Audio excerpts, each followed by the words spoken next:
voglio parlare, Non non vuole sapere assolutamente niente, non mi coinvolgere, io non voglio parlare. Allora parlerà per poco Domenico Natale, che ha scritto il testo critico di questa bellissima mostra, va bene? Applauso. Allora,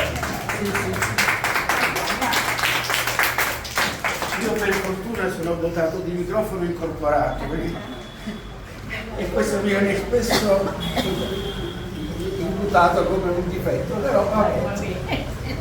Allora, che si può dire? Io voglio dire pochissime cose. Premesso che tutti quanti noi qua conosciamo, lo conosciamo il titolo, peraltro, il famoso libro Le 70 sfumature di grigio, è considerato che la memoria è fatta di ricordi e che i ricordi generano la memoria, e la memoria è una memoria attiva quando poi si confronta con la realtà come fatto esperienziale.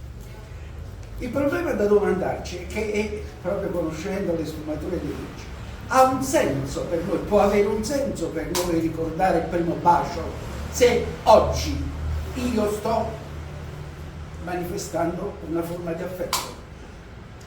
La risposta è magari no, e non è vero, perché questo ricordo, nel momento in cui io lo esterno in questo momento, si riempie di contenuti che arricchisce la memoria, non la memoria, il senso, l'esperienza attuale.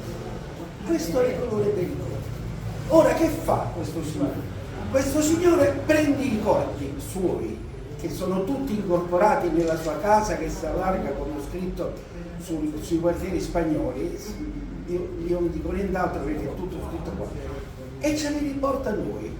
Quindi, come ben ha detto Paola nella sua introduzione alla mostra, sono ricordi colorati. In questo senso sono una memoria che non è del passato, ma è un atto esperienziale contemporaneo, perché è un immediato.